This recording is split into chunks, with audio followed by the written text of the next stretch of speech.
Pak, ada handphone lampunya bermasalah. Ketika kita tidak punya skematik, tugas yang pertama itu pas begitu kasusnya lampunya lampu apa? Lampu blitz apa lampu LCD? Kalau lampu blitz otomatis kita mesinnya di belakang, oke? Paham? Lampunya ke arah kamera belakang, main kamera. Nah, kalau yang blank atau yang lampunya lampu LCD berarti ada di depan. Nah, kalau yang belakang ciri-cirinya rangkaian bagian belakang itu ini nih, rangkaian belakang ciri-cirinya. Ada apa? Ada slot SIM card, ada slot MMC. Nah, nanti kita ketemu dengan jenis lampunya begini. Nah, ini LED buat flashlight nih.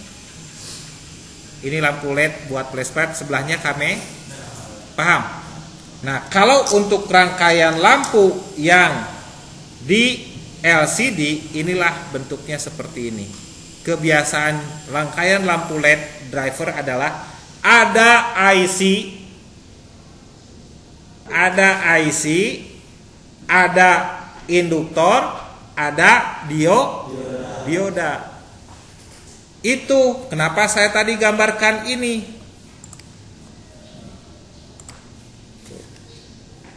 Ini komponen utamanya, ada IC sebagai drivernya, ada induktor, ada buru-buru sama kita cari dioda yang dipasang seri. Sudah bisa menentukan dioda yang dipasang serinya? Yakin? Yakin ya? Awas, nanti pas di ujian. Cara menentukan ini diodanya seri atau paralel.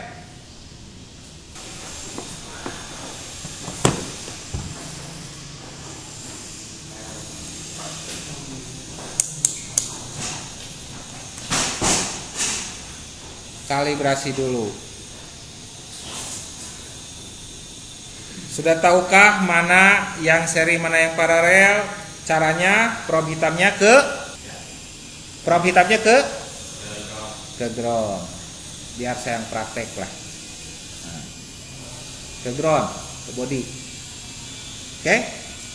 Probe merahnya ke kaki komponen. Lihat nanti ada nilai, berarti dia jalur, ada nilai hambatan. Kemudian di sini kita cek ada nilai, berarti kedua kakinya itu tidak ada ground, berarti itu dipasangnya ingat posisi komponen. Nasibnya ada di sini. Jadi kalau pengen pada ini saya ada handphone lampunya mati, di mana ya? Saya nggak bakalan jawab sekarang kalau kalian nanya. Betul kan? Karena dibanggakan sudah apa? Sudah hafal, sudah paham. Jadi kalau ada yang nanti di grup nanyain rangkaian lampunya di mana, saya getok nanti, atau nggak saya kick dari grup. Ya? Saya harus belajar kejam. Kenapa? Karena bukan buat saya, buat rekan, kan gitu. Ya. Jadi tolong catatannya jangan hilang. Sudah, di sini kita temukan diodanya Pak, ini Pak yang seri Pak. Udah ketemu, benar kata Bapak, ada IC, ada induktor. Nah, sekarang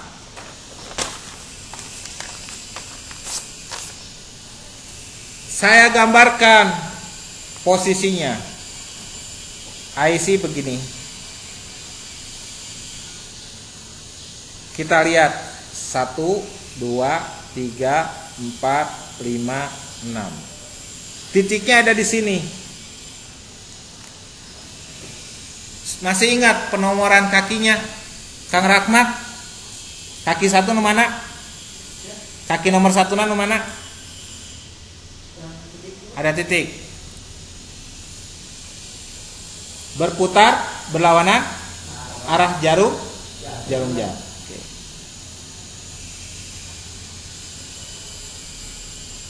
Sampai sini.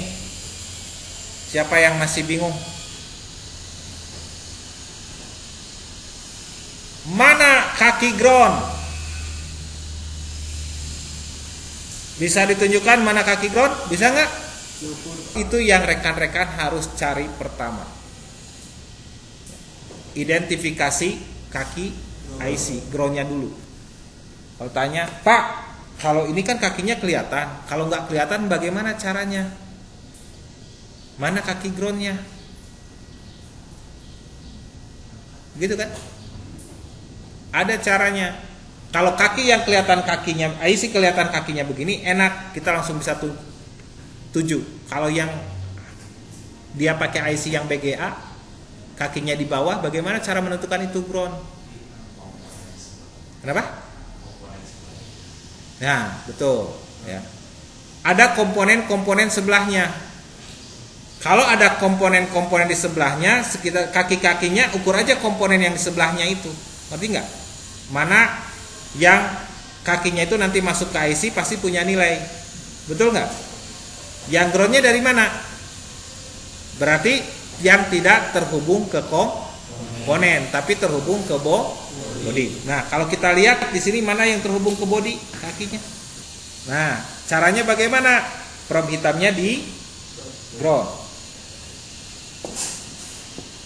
Saya nggak ngelihat handphone, saya ngelihatnya ke layar. Makanya rekan-rekan yang teknisi ponsel, biar nggak cepat rusak matanya, lihatnya ke monitor, jangan ke handphone. Nah, ini probe hitamnya di ground, ya. Probe hitamnya di ground, kaki yang probe merahnya ke kaki IC. Nah, kita cek satu persatu. Lihat. Cus ke sini ada nih, ada nilai, berarti bukan ground. Oke? Yang kedua kita cus. Nah, ini nyambung langsung ke body, berarti ini groundnya nomor 2. Nomor 3 cus ada nih, bukan ground. Nomor 4 cus ada nih, bukan ground. Nomor 5 bukan ground. Nomor 6 bukan ground. Jelas sekarang yang ground nomor berapa? 2. Tulis ini ground. Paham semuanya? Paham semuanya?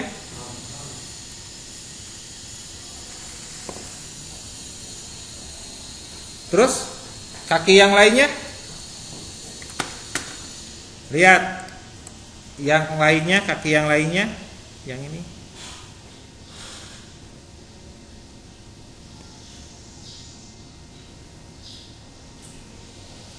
Mana yang input, mana yang output kaki IC-nya?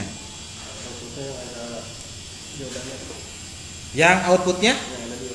Output ada dioda. Karena tadi kan rangkaiannya sudah ada ya. Jadi yang outputnya yang ada dioda. Nah ini nih, kaki ini nyambung ke dioda. Yang inputnya yang ada kapasitor input.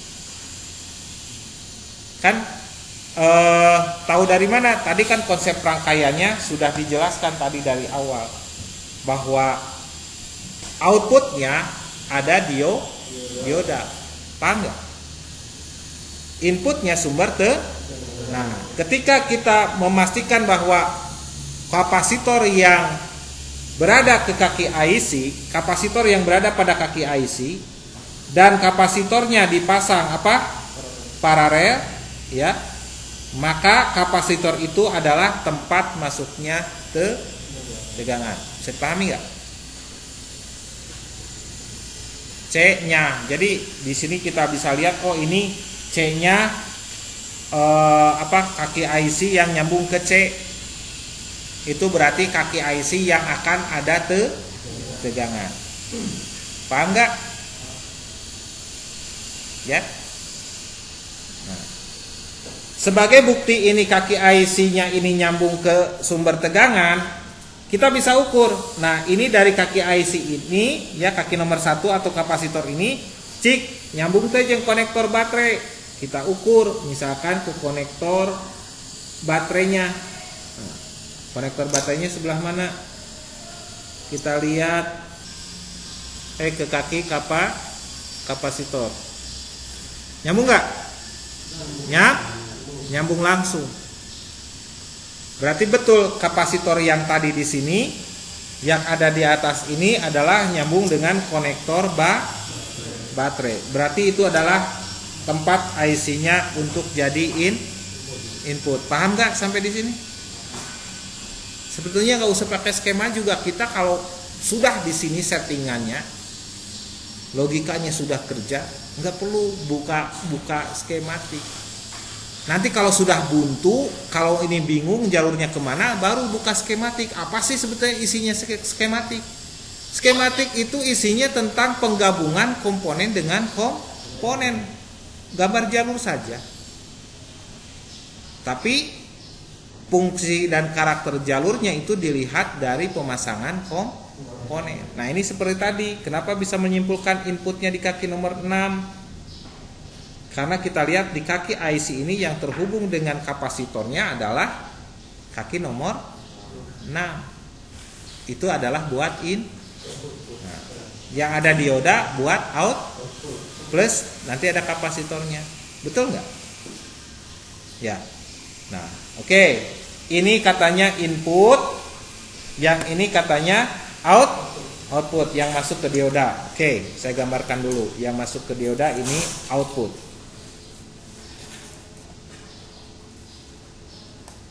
Yang nyambung ke kakinya adalah kaki anodanya, ya. Yang nyambung dengan kapasitor itu nanti adalah kaki katodanya. Yang nanti nyambung dengan L, kaki ini adalah kaki anoda. Paham nggak?